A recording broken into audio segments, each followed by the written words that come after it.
Welcome to unPACKed, an open-minded podcast taking a clinical, not political approach to helping pet parents around the world. I'm Sailor Jerri, certified dog trainer, virtual dog training revolutionary, owner of Tulsa Pack Athletics, and creator of the open-minded approach. And I'm Mattison, her friend, certified dog trainer and behavior consultant. Together, we have nearly 3 decades of experience in behavioral dog training. We've been working with real dogs and the humans who love them to create solutions to problematic behaviors that feel too big for them to tackle on their own. This is Unpacking the Open-Minded Approach, a special episode 3 years in the making. The open-minded approach isn't just a framework, it's the heart of everything that we do as trainers and teachers. Today, we're breaking down where it came from, what it really means in practice, and why it's so different from the traditional pet dog training industry. We'll walk through the 5 pillars of the open-minded approach and share how they guide the way we train, teach, and support both dogs and their humans. If you've ever wondered what truly sets our work apart, settle in with us and unpack. This episode is definitely a long time coming. 3 years, 4 years? Bro, I can't even Almost handle 5? it. We were just talking for 30 full minutes before this, like passionately, like we were standing at a seminar and there were people around and it was just me and you. I know. I feel like we had to get that out, though. Our emotional word vomit. So we can coherently talk about this because it's something we care about. Oh my gosh. It's everything. It's everything in what we do. When people ask us, what is it about the way that you train? Like, what is it that makes different? This is the answer. It's the open-minded approach. And so I guess that's probably a good place to start. We're going to be unpacking the open-minded approach today, not just what it is, but how it got started, what it means in practice, and why we are so obsessed with it and why it's at the core of everything that we do. So Jerri, I know I primed you with this question maybe last week sometime, but if you could describe the open-minded approach in one sentence, what would it be? Like what we decided and what you prompted me. Can I read it? Because that's what I'm about to say is a lot of years of me mulling over this and thinking about the most concise way to say it. But I like this. It's a way of living and working with dogs where dogs, humans, and society all matter individually and collectively. Now, that may sound like a little hooty-hoo, wah, wah, wah to people. If you were to just ask me without that, to me, it's a way of working with dogs where humans, dogs, and society all matter is what I would have probably said simply. But what does that mean? What does all matter? Well, we matter collectively and we matter individually. And it's a cost-benefit analysis on why we make some of the decisions that we make a lot of times. And I really want to stress that the open-minded approach puts a heavy emphasis on cost benefit. It's really important to weigh the cost of something against what you're going to gain from it. Because if the cost is too great, and think about it, everybody knows that concept. That can resonate with every person, that if the cost of something is too high and you're not willing to pay that price for what you're going to get,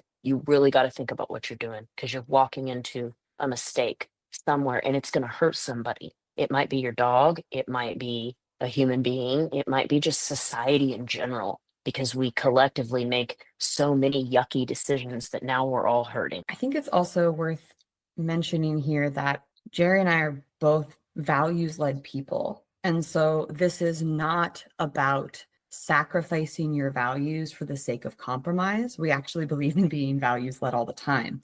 However, there's a fine line, because your values, your ideals, they matter, but we live in the real world. So being an idealist is not practical and is not actually going to yield any results in your life with your dog. We have to be realistic. We have to look at the actual situation for what it is and understand that unless you are living alone off-grid somewhere, which is totally possible, then society is a part of the conversation. And we need to be talking about that. And we need to be living in reality. Well, to do that, you'd have to have somebody that's lived in reality. The reason that there is controversy over ideology in dog training at its core is simple to me. If I were to explain that, I would say when people that have not had a walk around the world, a walk in the world, a walk among people, start making not protocols, but help me, Mattison. They start making policy-based decisions. Thank you. Policy informing decision. Yep. When people who have had little strife in life and would even argue with you about the strife that they've had because they're completely and totally unaware that something like having a hard time in college is very relative to some other things that some of us have endured, right? So when people like that start making policy-based decisions, especially those that affect the community, you can be sure that it is not going to include multiple different perspectives that are existing commonly among people and dogs. You can just be sure. When you get one type of lens, one type of group of people, and I'm not having it anymore. I'm not having it. And I would also like to take this opportunity to say, and you can back me up on this if you want to, or you can stay silent on this. The open-minded approach is positive reinforcement based. And the insinuation that it is anything other than that by anyone, that is a bold-faced lie. So the open-minded approach is an unwillingness to use aversive tactics on humans. Yeah, I will not do it. And I also will not shun people. There's a reason why in AA, the requirement for membership is a desire to stop drinking. Yeah. It is not you have stopped drinking. Because you know why? Because everyone would be dead.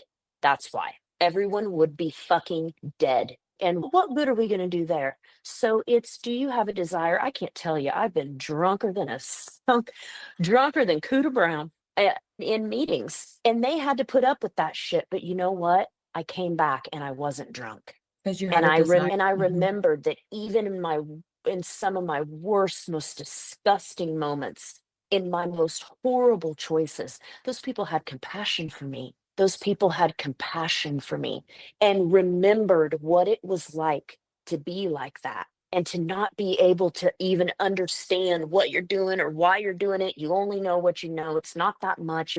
You're trying to cope. They knew. I didn't even have to say anything to them ever. I could go in a meeting and be quietly crying and sit down, and it wouldn't even matter what I said. They all knew exactly how I felt.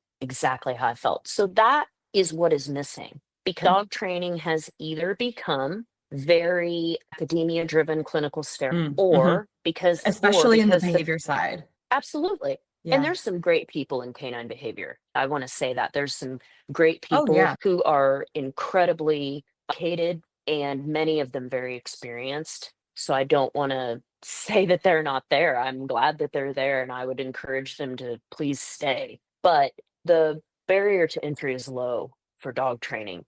And so what that also attracts is the other extreme. So at the end of the spectrum, where you have on one end, clinicalized, sterile, without diversity as the main lens, then on the other side, you have really just pure ignorance, irresponsibility, and true ignorance about the overall impact of what you're doing.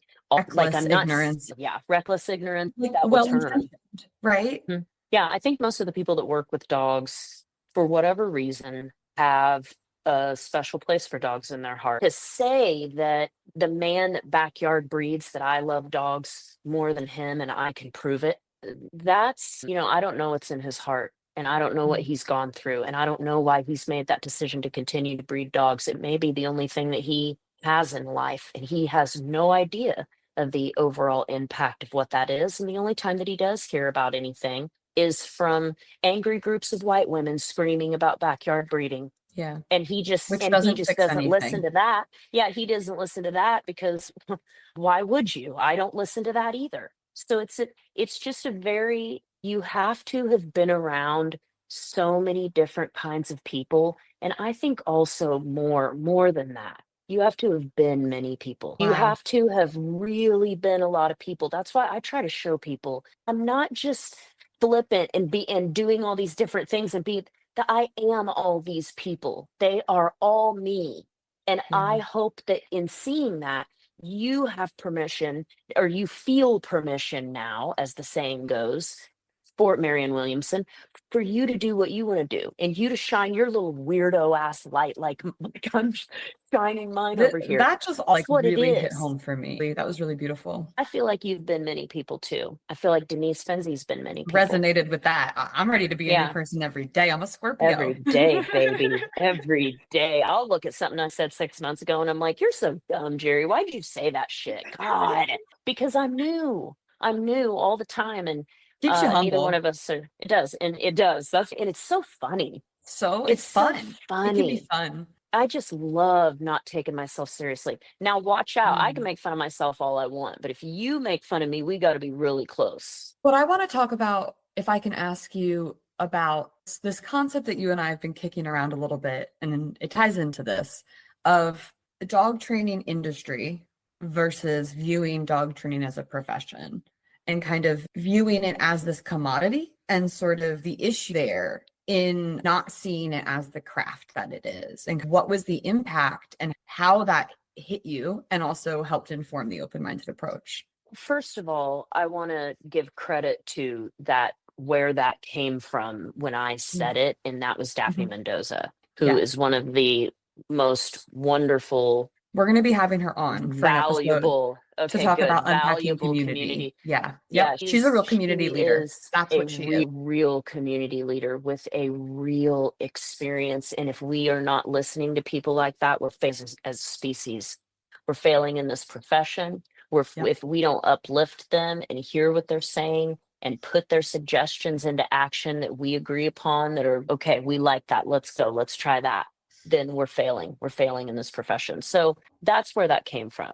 But I sat on it and I thought about that. And that's why industry never felt right to me, but I wasn't really sure what language to use. And so when she said that, it just stuck out. Like, the open-minded approach is not about, the open-minded approach is my penicillin.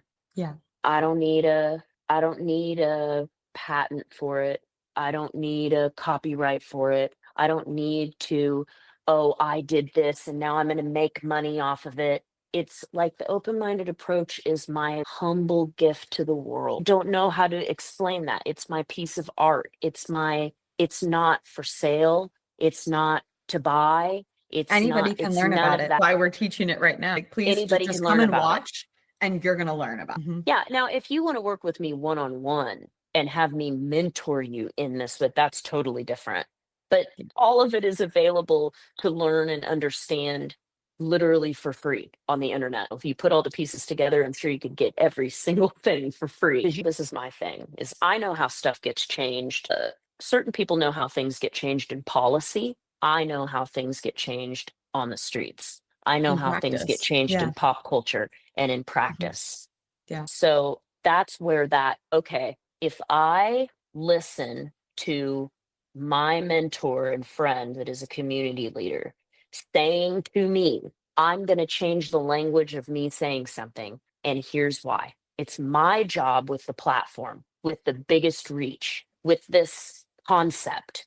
It's my job to take that and put it out there now, and to speak like that, and to make sure that I'm disciplined in that way, and that I catch myself and make sure that I say the right thing, because she's right. And it will only help the community, but it will also help me communicate the open-minded approach. Like, this is my profession, and this is the moral code inside which I'm practicing and the lens in which I'm looking out of. It's not an industry where I have a thing that I'm selling. So now it's time to get into the 5 pillars of the open-minded approach, which this wasn't a framework that we created these 5 pillars and then put them into practice. This was years of putting the open-minded approach into practice. And then Jerri and I locking ourselves in a room in Wichita, Rose Hill, Kansas, to actually sticky note a giant we called it the murder board. The murder board. And because we felt like detectives. Yeah, it felt like only murders in the building. And we were really piecing some things together. We redid it about 50 times that day, I think, and moved things around. But the patterns that came through and the through lines were really clear, really apparent. And it actually wasn't difficult for these 5 things to just rise to the surface of all the day-to-day of what we do. And those 5 pillars are transparency, accountability, community, accessibility, and transformation. And I do want to get into the specifics of these here, right? So what does transparency really mean for you in practice, Jerri? There's a lot of facets to this. This is not just one thing. I'm so glad we prepared for this podcast episode, everyone listening. We had to.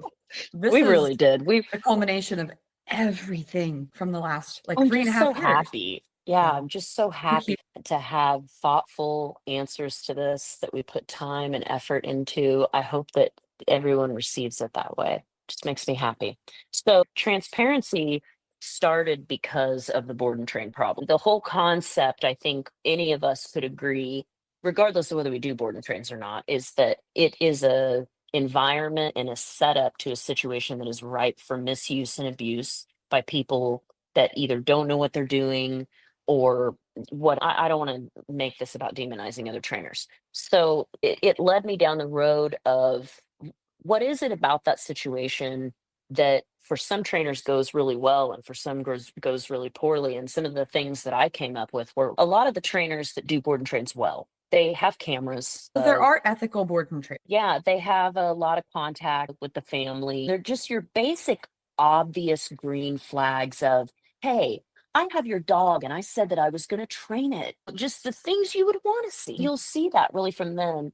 But I think that some of the things we put into place that help build transparency, absolutely documentation. Non-negotiable. Just like, yeah. And I make jokes about it that I was a vet tech for a long time. You don't have to talk. I will document. You should see me put in some medical notes. During my 10-week curriculum to be a dog trainer, we were taught the 10 unbreakable rules of dog training. I only remember one of them, which is that you have to document everything. Yeah. Because it's important. And it is for your safety. It is for the dog's safety. It is for progress. It is for so many reasons that it just needs to be non-optional, non-negotiable. Yeah, I agree. I think also a big thing that we have done to contribute to lack of transparency is that we've made it impossible for people to share what is going wrong and what they are struggling with or where they're plateauing for fear of the crucible army. Here they come to put you on the stake and burn you. And you need to admit, heretic, you need to admit that you're a witch and you've done these evil things.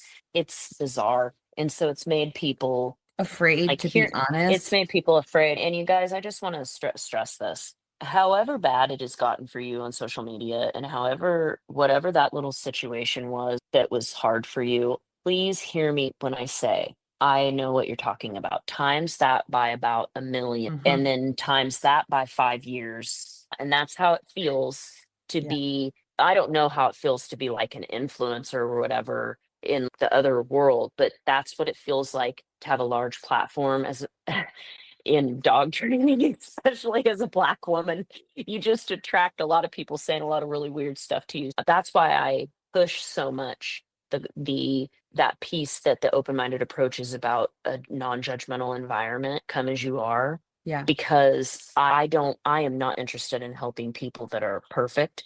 I'm not interested in helping people that have it all together. You need to go over there and live your life. That's not what I'm doing. And I'm happy for you. Yay, high kick. I'm looking for the people that are desperate. I'm looking for the people that are confused and scared. I'm looking for the people that are curious. So please, if you take nothing else away about what is the human aspect of it, it really is that. Yeah. There's also an element of using video for a lot of different things. Specifically, video is a massive way that we push transparency, right? Visibility, prevent the abuse in board and trains as a just normal way to show up with your dog, because there is a lot of training that if you learn to watch it back, you will become a master at this. You will absolutely become a master at this. Oh my gosh, there's nothing like game film. If you film yourself, watch it back, you will advance your own skills as a handler, as somebody working with that specific dog at an exponential rate. We also are not big fans of gatekeeping, so we really like to be able to have really great examples to be able to teach and show others and not feel like there has to be this exclusive club. The open-minded approach is far from that, far from the opposite of that, in fact. Yeah. Come on, riffraff, get in here with us.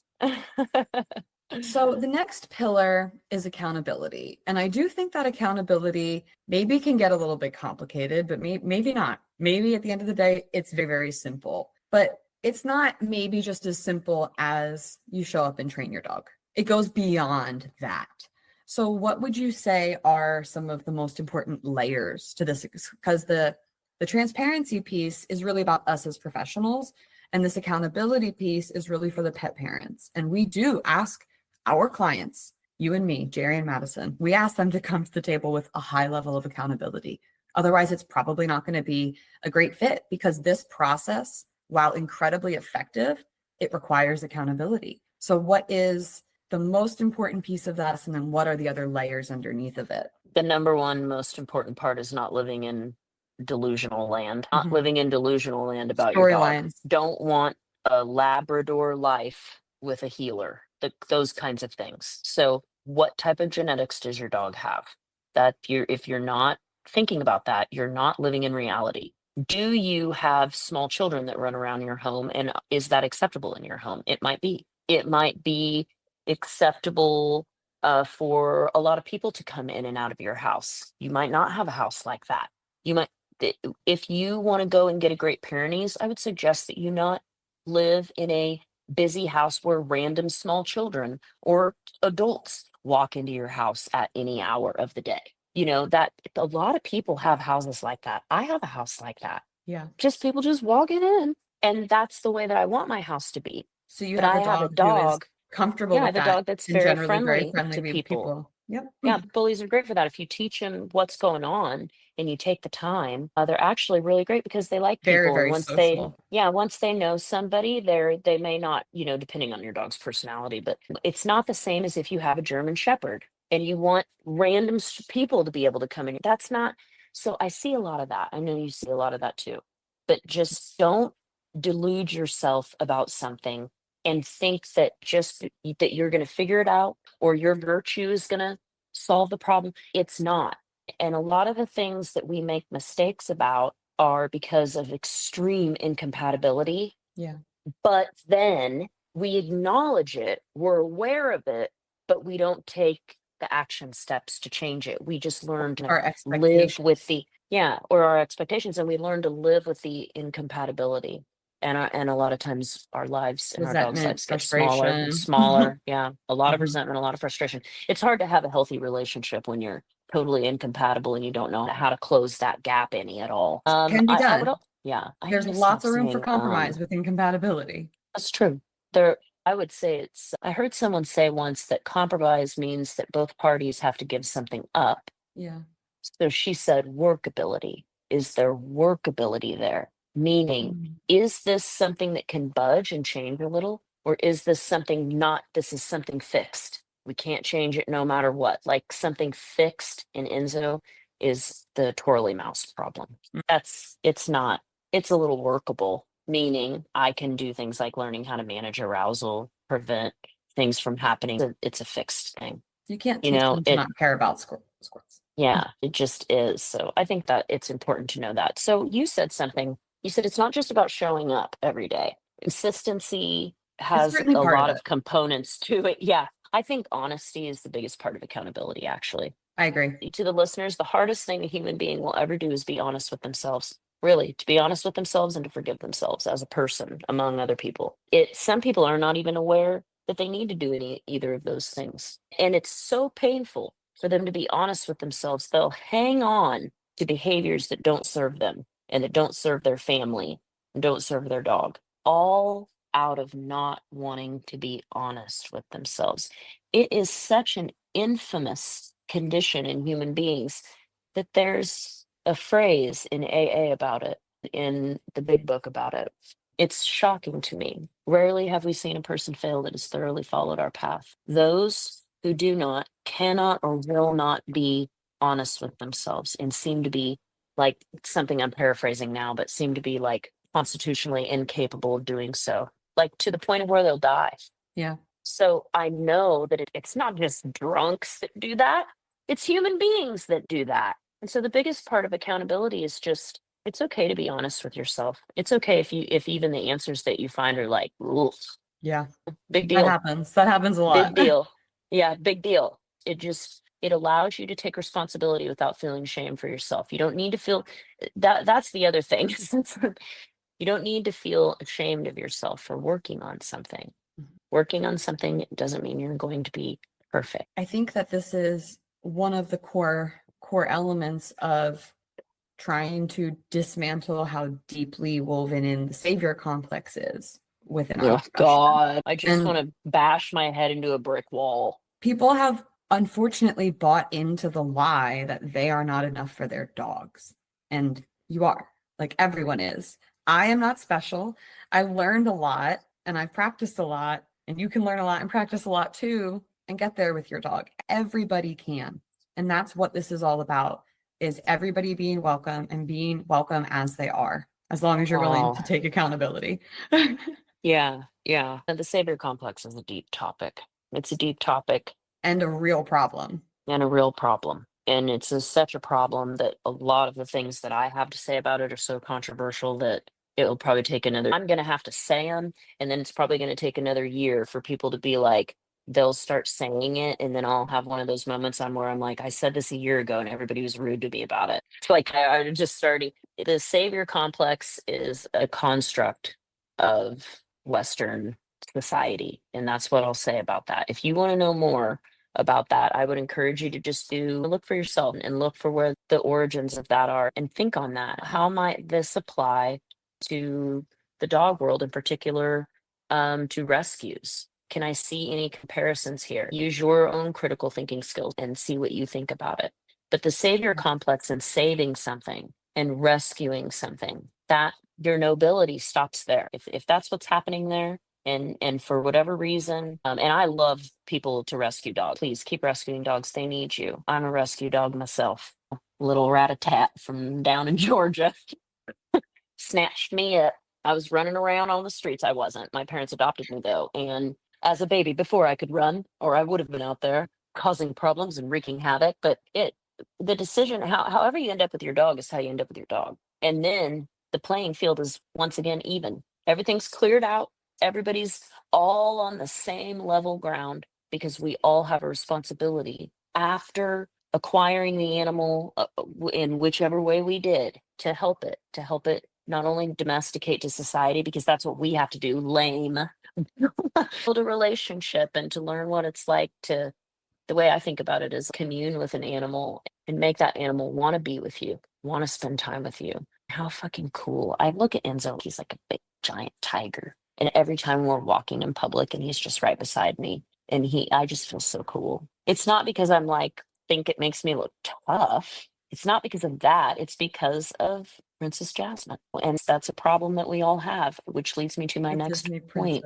The Disney princess syndrome. The millennials and the older Gen Zers, listen, we got a real bad deal. Okay. We got a bad deal with Walt Disney and the princesses and the damn animals. Like, it's not unavoidable. We can't do that. We all got it. We've all got it though. We've all got the syndrome. We can't. We can get close to it. Yeah. And have the birds come in and help us get ready in the morning and clean up after us. That's right. Oh, it just sounds so nice even hearing you say it, doesn't it? But we can come close to it. We can aim to have little snapshots of Disney princess experiences. But I'm here to tell you as a certified Disney princess myself, that it takes, if somebody's making it look easy, they've been putting a lot of practice into something. And so if that's something that sounds good to you, which it does to me, Disney princessing sounds awesome to me, I just want to make sure that I've earned that title, and that it's those moments happen because I support my dog. Yeah, it's not a delusion. I support the only delusion I have for the world is in my own self-confidence, and it's all used up. I don't have delusion for other situations because I've injected it right into my self-confidence. But that's all I mean by that is, be careful of Disney princess syndrome, be careful of savior complex. And if you do want to do a magic carpet ride with your tiger, make sure you're prepared and that everybody's safe. So all we ask is a little bit of preparation and safety. That's right. So now let's get into community, which is a pillar that I believe was borrowed from the recovery model. Yeah. Fellowship, self-sustaining communities, which I had to build. So that's where Dogs Anonymous comes in. And we are going to do an entire episode on that at some point. Let you guys look forward to that. I don't want to talk about that too much right now, but that's part of it. Is the open-minded approach is, again, like my gift, my little crafted, put Offering. together. Yeah. Like at first it was just a bunch of popsicle sticks mashed together with hot glue. I burned myself. It was terrible. I cried. Yeah, yeah. It's like my little craft that I've been working so hard on to give to the world. But that is what it is. It's the gift of, how do we turn this boat towards community? How do we right this ship that is so big and so heavy and it's so hard to turn? We need a plan. We need a plan, and that plan has to include community solutions, whether everybody likes it or not. I am a positive reinforcement based trainer. Mattison is a positive reinforcement based trainer. We are so happy when we see people doing what we do. We're so happy when we just see people out with their dogs, period. Let's start there. Yep. But community has to involve harm reduction. There have to be harm reduction solutions, because if there are not, we all know what happens, and it's not good. It's People not and dogs good. fall through the cracks. Fall through the cracks. They don't The find rise their of miracle. black markets. Yeah, they don't find their miracle, and it also increases shady shit. That's a great way of saying it. That was exactly what I was looking for. So the reason community is so important, the number one reason is because when you're of service, you get outside yourself. And when we're inside ourselves all the time, you guys, we will create worlds that don't even exist for our own suffering, in our own heads. And so when you are of service to someone else, especially something that's meaningful to you, you get outside of yourself. And that helps you see that there are a lot more people out there than just you. And everything is not about the centering of our feelings and what's going on in our head. Those are things that are happening. So there's a lot of stakeholders out there: humans, dogs, society.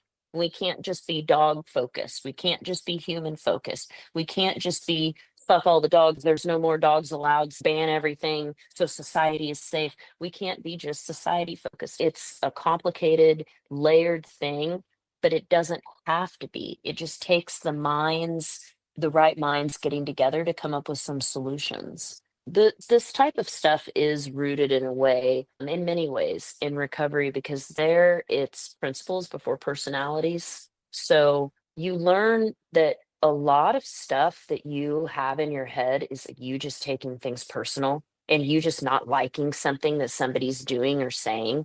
And so now all of a sudden, throw the baby out with the bathwater. Now all of a sudden it's all shit. It's like, no, because that person just has a different personality, and they're just going to do stuff a little differently than you, say things a little differently than you, because of their life experience. But the principles that we're here for remain. So the way that applies to the open-minded approach is that person may be doing something that you would never do, that you used to do that you don't do, or that you haven't done yet, or whatever it is. The principle is the prevailing thing, meaning if someone has come for help, if someone has come seeking, if someone has, and I just said it earlier, the desire, then that is the prevailing thing. If someone has the desire because their mind is open, and that's when change can happen. Change does not happen when we browbeat members of the community and threaten bans and say this is the only way forward. And then, to make matters worse, we have absolutely no plan to move forward outside of taking everything away from everyone. That's not community driven. That's policy driven. That's bureaucracy. And when you let that stuff inside of dog training, especially in America, it's gonna leave people out. It's gonna leave people out. And I don't want that. Every time. Yeah, it's gonna marginalize people. Yeah. Yeah. I think that actually leads perfectly into the next pillar of accessibility, right? And to me, this is for everyone.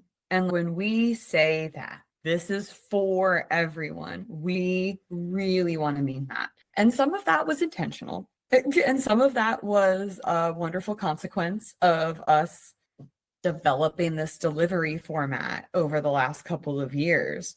But talk to me about how this format got started. And we don't have days, which is what we would need to go into this too much in terms of like, we don't have time to talk deeply about the daily method, but if I talk about the birth of asynchronous training as your model. Yeah, I was spending a great deal of time in Italy, and for weeks at a time, I would be there, and then there would be months at a time that I wasn't there, and I was going back and forth. And I had to figure out how to communicate with people that I was close with, even though the time zones were different. So that was really how I learned about, okay, there's this asynchronous way to talk to people. Many people are like, oh yeah, WhatsApp does that or such and such. Or but I mean, there are many apps that have done this. That wasn't revolutionary necessarily at the time, but it was COVID. Things were wild back then. So I discovered Marco Polo, which was great in the beginning for me to use with clients because it was just an easy to use app. I think anybody could have used it. But as the business grew and as I started doing more complicated things over virtual platforms, virtual coaching platforms, that term started coming into the asynchronous. That because coaching platforms really weren't that popular prior to 2020. There were a few, but there weren't a lot. And so Marco Polo was really geared towards friends and family. But then an app came out called Volley that was geared towards the professionals and asynchronous coaching. And I had the pleasure, I think this is such a cool learning experience to work closely with the creators of the app, talking about how I was using it. Yeah, their team was really cool. Talking about how I was using it and other trainers like me, which at the time were just Mattison. And of course the Tulsa Pack trainers, but outside of my business. But so that was really cool, but it was a startup and they ran out of capital. I think that they are back, but they would have to be around for several years before I would switch back. But a great app and nothing but nice things to say about them. So I moved to Slack and was really pleased to find out how many people out of my clients especially were like, oh yeah, I use that for work. I already know how to use that. The familiarity that was with really cool. Yeah. Removes a real barrier for a lot of people, I think. Yeah, it does. It does. And also, and we know it's going to stick around. Yeah, we know it's going to stick around. It's free. It's totally free. You don't have to have the pro. You don't need to be, unless you want to save those videos forever, but you can download them. So but I do love it. And I encourage people to check it out if they have more questions about but that's how it was born. And along the way, we realized that, wow, I could train dogs all over the world and the time zone makes no difference as long as we both check this app once every 24 hours and we work together every 24 hours. We're both just here and at the time that's convenient for us. And so I've had clients all over the world because of it, from Australia to Berlin to Saudi Arabia to just everywhere you can think of, which is Thailand and Malaysia, where it's like almost exactly 11-12 hour difference. Yeah. It's grown me as a trainer, and that's been a gift I didn't see coming.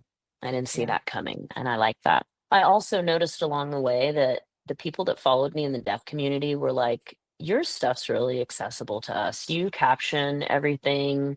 Your apps all come captioned. It was really nice to hear that, something of my own ignorance, of my own just not paying attention and not thinking about others that may be in my community, but I figured it out and they brought a lot of things to my attention and really helped me with that. There's millions of people in the deaf community, so they need to have access to things too. We were talking earlier about the moment. You remember when I came to you and said, I'm not going to be training dogs in person anymore. I'm only working virtually. And it's this real shift in the way that I deliver training. And it's been years now at this point. And it's not that in-person training doesn't happen. It does happen in certain contexts, but it's not the standard every day to day because it actually doesn't mimic life. It's very performative and info dumpy and wasn't super effective in the long run versus having this daily asynchronous virtual touch point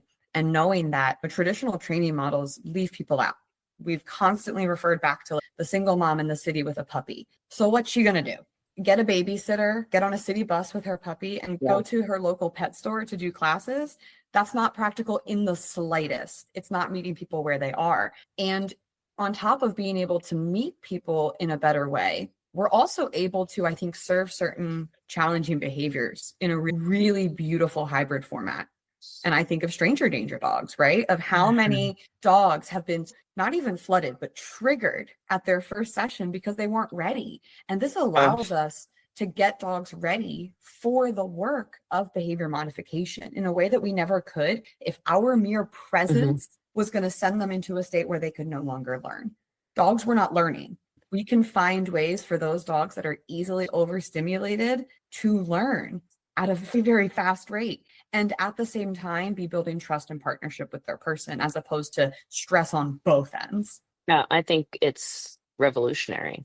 I think I rarely think that things that I do and say years ago are revolutionary. I normally am like, ooh, because I've grown and no, this is different. Like, we've always been like, oh my God, this is like going to change everything, because you can just help so many more dogs at once. And you also, in the most strange, paradoxical way, build closer relationships with their owners.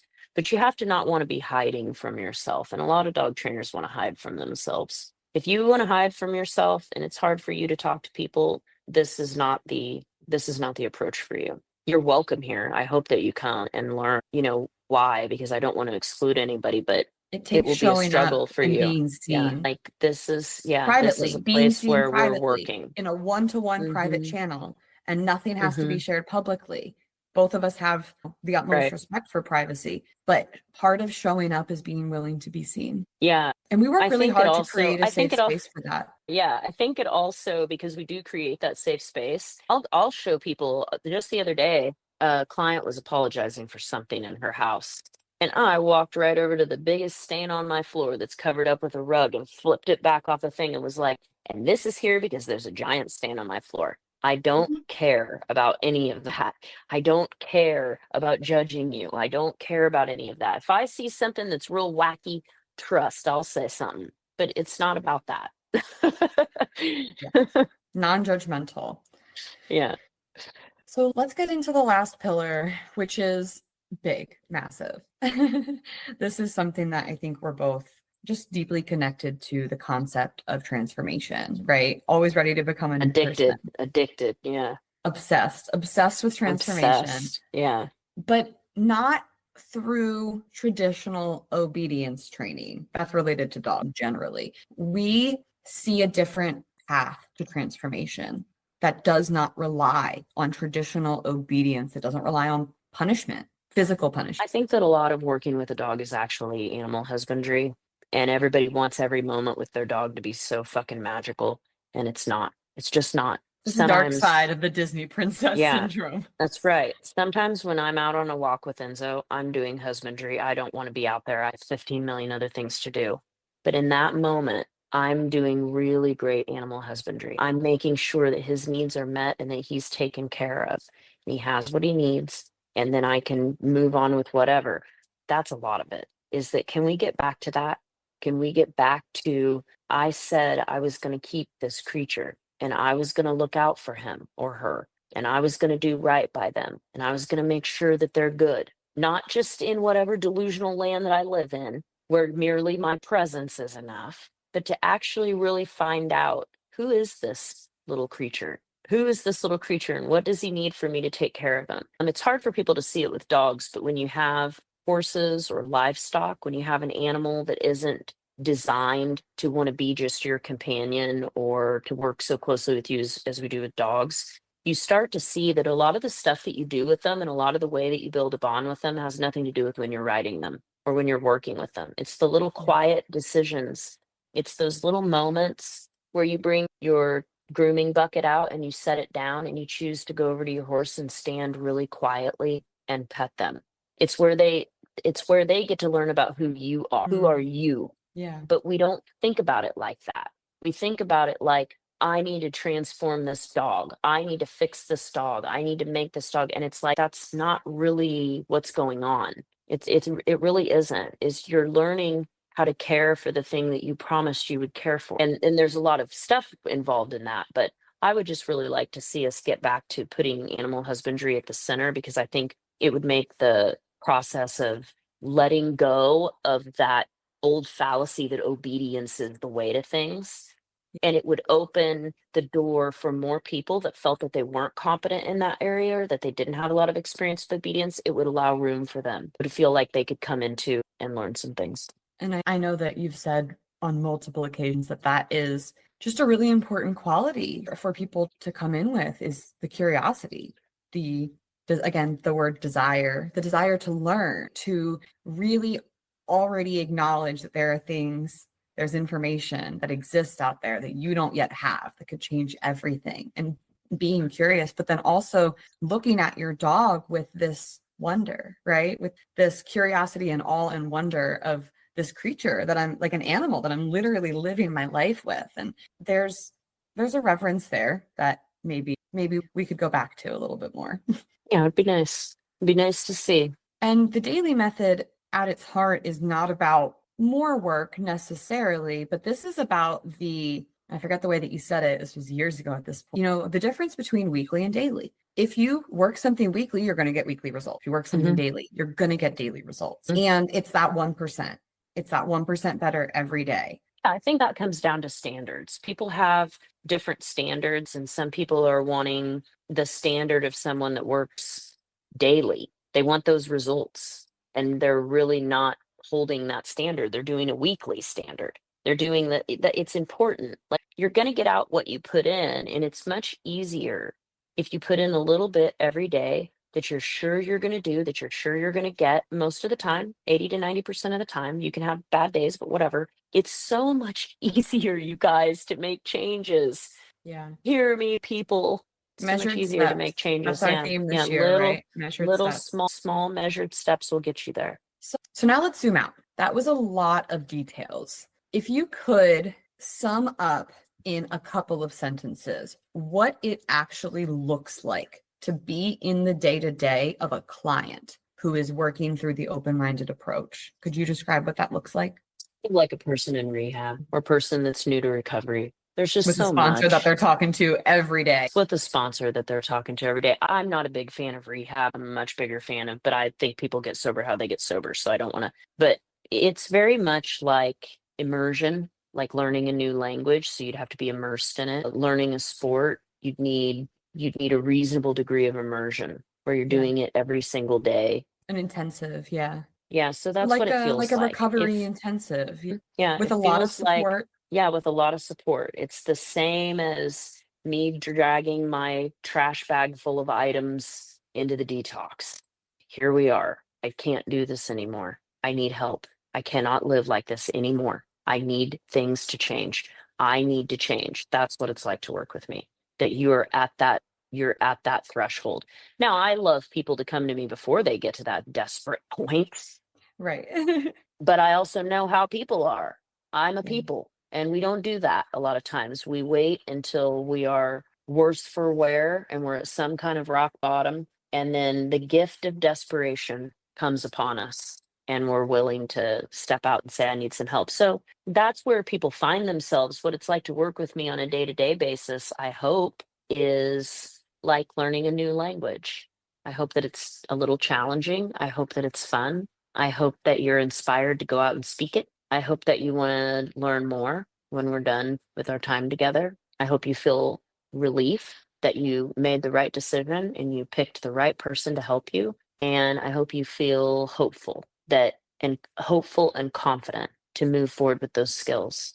That's what it's like to work with me. That's the reflections that I have received from people. Yeah. Well, the open-minded approach, it's not some theory, right? It's not something that we want to talk about. We want people to hear about it and that's it. It's a living framework. And if you want to come and learn how to live the open-minded approach, we are ready for you. And there is a space for you here. Now, for pet professionals, we are doing our first ever deep dive on this topic. You can spend 2 days with us learning exactly how we train and what makes it so different from the traditional pet dog training.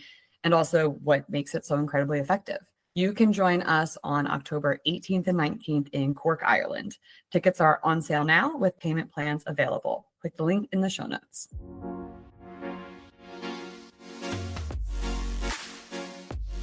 Unpacked was created by Jerri Sheriff and Mattison Simpson. If you are enjoying this podcast, follow or subscribe to be sure you don't miss an episode, and leave us a review on your favorite podcast platform. Looking for more honest and relatable dog content?